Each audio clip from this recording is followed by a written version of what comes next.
What's good, YouTube? It's your boy, Blue Blood Sports TV, back at y'all with another one. So, British heavyweight superstar boxer Anthony Joshua has regained his titles. He has regained his form as the unified heavyweight world champion, right? Anthony Joshua reclaimed his place and seat at the table, right?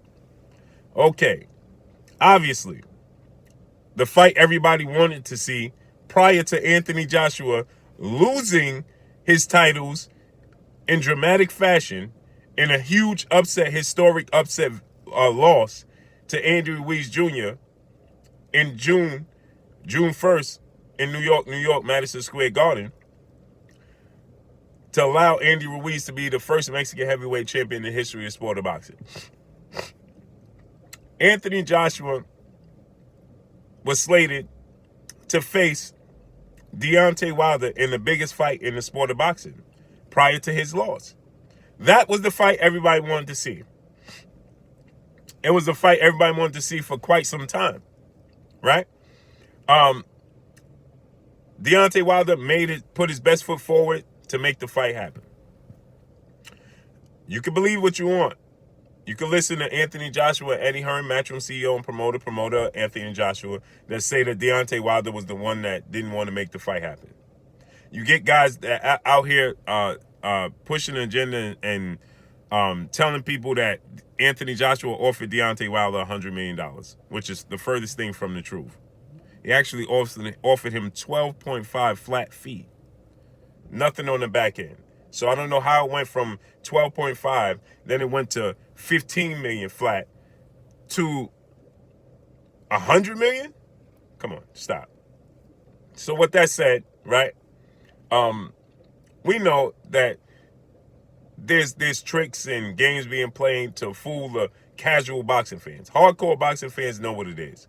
Casual boxing fans and people with an agenda, mainly the guys over in the UK, because they want British boxing to be mainstream. They want British boxing to be in the front of the line.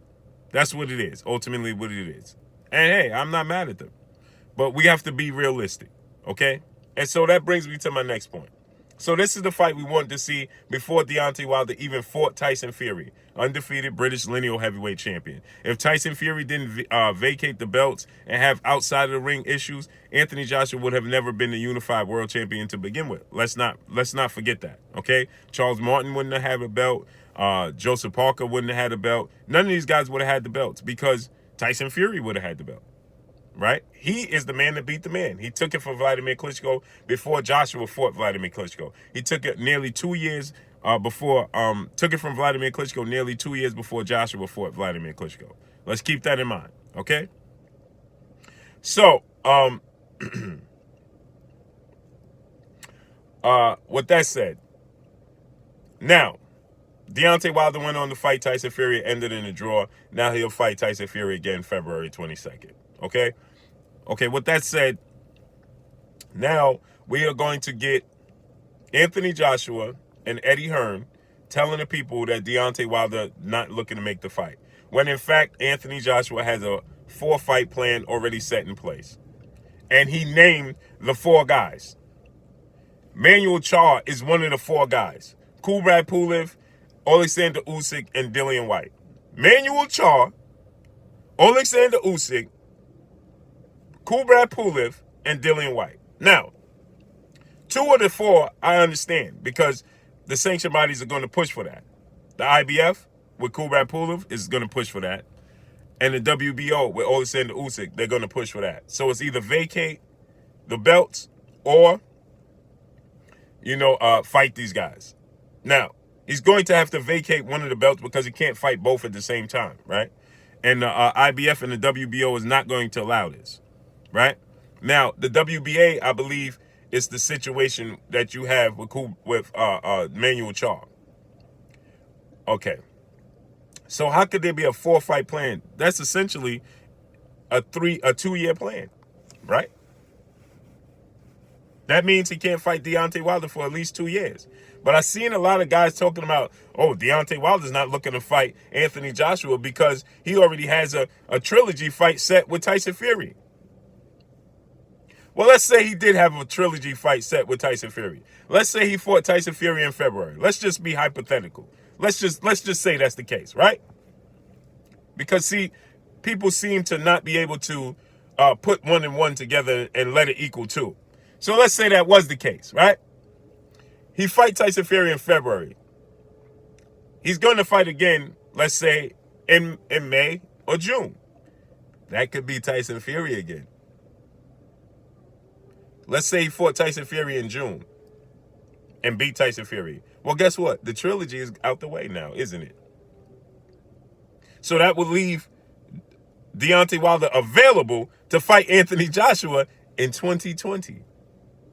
Because I say it again, he's going to fight Tyson Fury in February.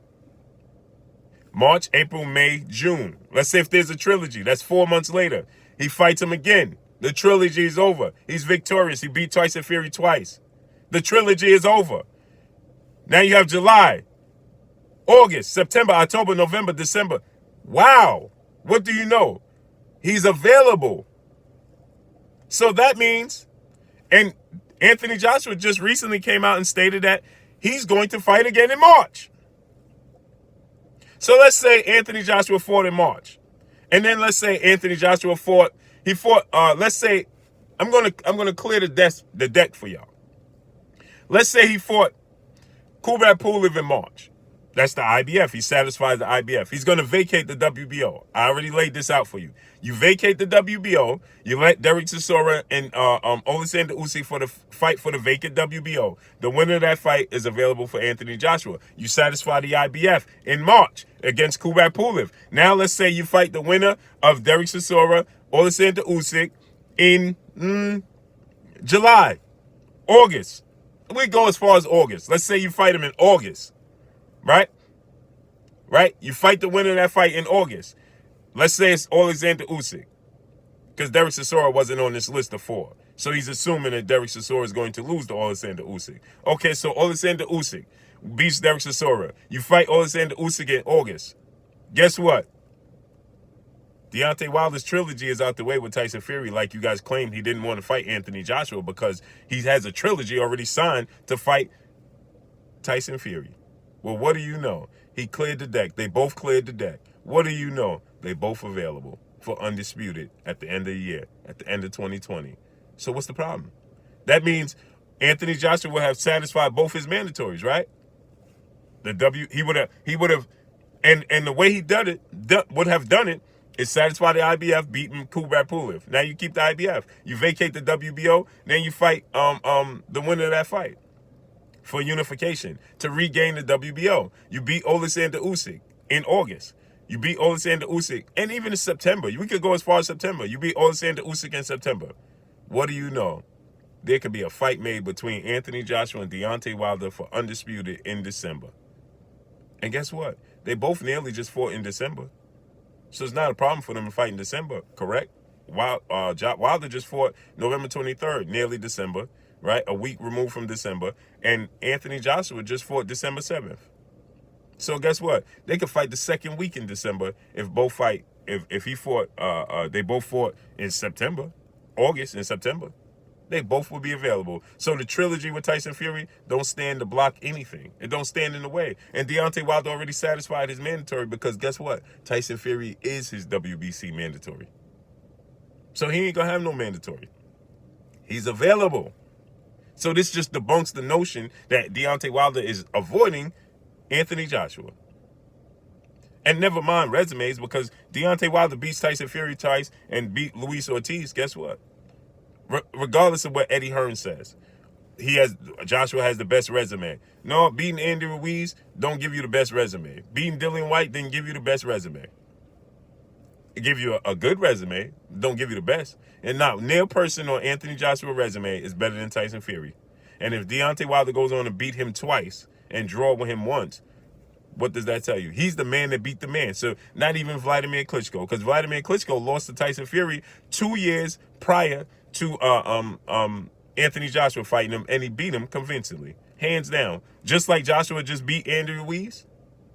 That's the way Tyson Fury beat Vladimir Klitschko. Wasn't even close. Outclassed him. Right? hands down. So Tyson Fury is the best fighter on either their resume, right? Then Luis Ortiz is better than Dillian White, arguably. And if you don't think so, then let's make Dillian White and Luis Ortiz fight on one of these undercards as the co-main event. Make it happen. Let's see who's the best, who the better out of the two, right? Because and Joseph Parker, do you believe that Joseph Parker is better than Luis Ortiz? He fought Ortiz twice. If you think so, then tell Joseph Parker to make the fight with Ortiz. Easy. Easy. Whoever you think is the best, the second best on his resume. Because Tyson Fury nullifies anything you say about Vladimir Klitschko. That removes Vladimir Klitschko, right?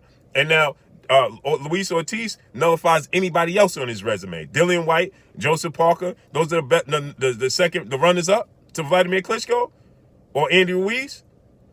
Guess what? Make Andy Ruiz and Luis Ortiz. Make Joseph Parker and Luis Ortiz. Make Dillian White and Luis Ortiz co-main event on one of these cards. And let's see. He don't have no problem being the co-main event. He was just a co-main event to Anthony Joshua.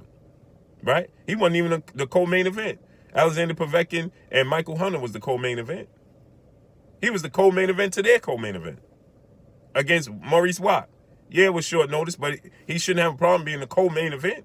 That's one step up from what he was this last fight, right? So make it happen with Luis Ortiz. Great fight, great card. If Deontay Wilder fight Tyson Fury February, how about getting Dillian White and Luis Ortiz on the undercard? Dillian White is on fight-by-fight basis with Matchroom and DAZN. DAZN don't even always pick up Dillian White's cards, his fights. So go ahead and make Dillian White versus Luis Ortiz as the co-main event. And if you don't believe he could be the co-main event for that card, well, then we just seen him as the co-main event for Anthony Joshua on Sky Sports and DAZN. So we know he could do that, right? And we just seen Andy Ruiz fight Anthony Joshua twice, and he's a PBC fighter. So is Luis Ortiz. So guess what? Luis Ortiz, you don't have a problem with doing business with Al Heyman because you just did business with Al Heyman for Andy Ruiz. So guess what? If Anthony Joshua fight in March against Kubrat Pulev, make Luis Ortiz and Dillian White the co-main event in March for that card. Plenty of time to make it happen. Dillian White ain't got no opponent set. So what's good? Make it happen. There we go. Now, since you want to talk about resumes and who have the better resumes, here, let's clarify it. Don't talk about it, be about it. Let's not talk about it, let's be about it. Clarify the situation. Don't tell me Anthony Joshua got the better resume. Show me. Because it's easy. Tyson Fury is better than Vladimir Klitschko. We already know that. That's not a discussion. He outclassed Vladimir Klitschko. That's the man, the claim to fame for Anthony Joshua on his resume. Vladimir Klitschko. He just said it himself. Anthony Joshua just said it himself. The announcer asked Anthony Joshua, is this the biggest win on your resume? Is the biggest opponent on your resume Andy Ruiz? And he said no. He said the biggest the biggest person on my resume, the biggest win on my resume is Vladimir Klitschko. He just said that. He admitted it. So, but we know Vladimir Klitschko, the way Anthony Joshua just outclassed Andy Ruiz, that's the way Tyson Fury outclassed Vladimir Klitschko. So, there it is. Simple mathematics. We already know that Tyson Fury is better than Vladimir Klitschko. It's not a hypothetical question because they fought.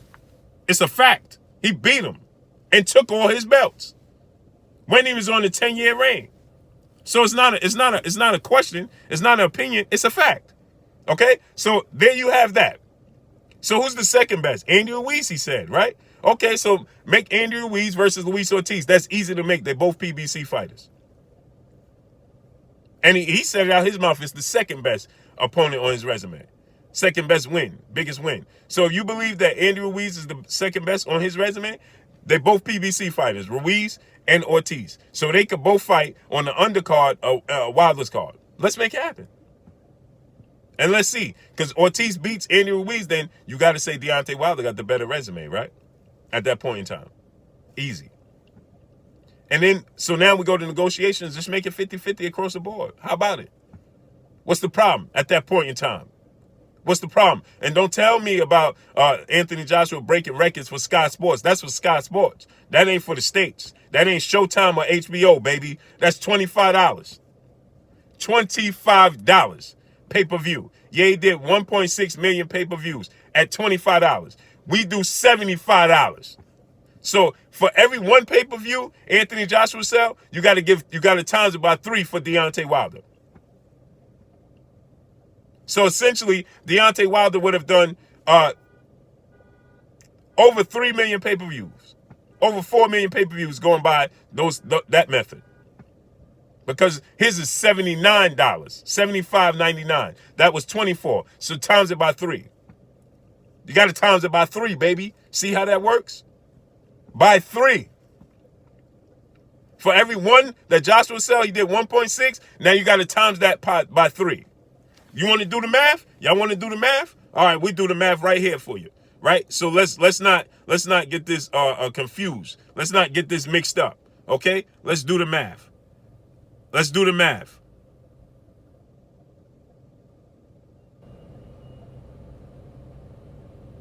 $4.8 million pay-per-views. If you go by that method. So if in the States you went by $25 per pay-per-view in the States, right? So that's times 3. So that would be 4.8 million pay-per-views. If the pay-per-views here in the States was $25, see, it's $75. So that's 75. 25 and 25 is 50. Then you add another 25, that's 75. So you times it in times 3. That means he would have done 4.8 million pay-per-views. Simple mathematics. Huh? Let's talk about it. So if you really want to be technical, who's the A side? There you have it. There you have it. All right, so let's talk about it now. Let's get back into this, right? Now, I just gave y'all a breakdown and a scenario. Then guess what? Guess what? Guess what you got? They both available in December, so let's make it happen. For Undisputed. Both satisfied their mandatories. Joshua coming off one of the biggest wins of his career. He would have beaten Kubrat Pulev, then beaten Alexander Usyk. Woo, that boy on a mission. He on a tear. Wilder would have beaten Tyson Fury twice. Woo! Because, see, everybody used the trilogy as an excuse for, oh, Wilder don't want to fight Joshua. He's already signed in to fight a trilogy with Tyson Fury. Cool. They both he satisfied both fights with Tyson Fury now. February, and he could do it again in July, let's say. Joshua fight Kubrat Pulev in March, and he could fight the winner Alexander Usyk, Derek Chisora, in September. They both available for December. What's the problem? And it could be 50-50, because we know Wilder doing his numbers right now. We know Wilder doing his numbers right now. Joshua stood, they reported that was 85 million. Then they changed it to 60 million. So 30% of 60 million is about $22 million, right? Right? Right? So Wilder we know he made guaranteed 20 million. So they making about the same, huh? And Wilder doing with pay-per-views can match up as well, right? So let's make it happen then, right? Easy. So 50-50, fair, isn't it? And Wilder already said he'll come to the UK. And we already know Joshua, he traveled now, so ain't no excuse that he got to stay in the UK, is it? Right? He done came to the Garden. He lost. He went to Saudi Arabia, and he did the UK. Right? And guess what? For y'all to say Wilder needs to come to the UK, Wilder came to the UK, and when he fought in the UK, guess what? Anthony Joshua was front and center, cheering him on. Yeah, he was, and there's footage there. There's proof there. Right? Joshua was front and center when Deontay Wilder fought in the UK. Front and center.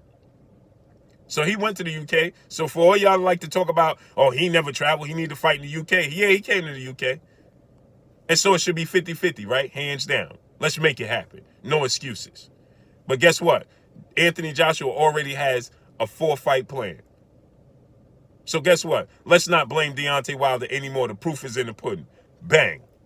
But that's all I got for y'all. Y'all already know what it is. It's your boy Blue, Blue Blood Sports TV. Hate, like, comment, and subscribe. You haven't subscribed? Hit the subscribe button. Hit the like button. Hit the bell icon to get all the new notification. Follow me on Instagram at Blue Blood Sports TV, all one word. Y'all already know what it is. Shouts out to the entire LDBC. Shouts out to New Media. Shouts out to Black Media Row. Make sure you like and share these videos. That's all I got for y'all. Anthony Joshua has a 4-fight plan already laid out. But everybody wants to blame Deontay Wilder for that fight not happening. The proof is in the pudding. If they both want to make it happen, they can make it happen. I just laid it all out for y'all. And I asked those questions to Joshua and Eddie Hearn. So all I got for y'all. Peace.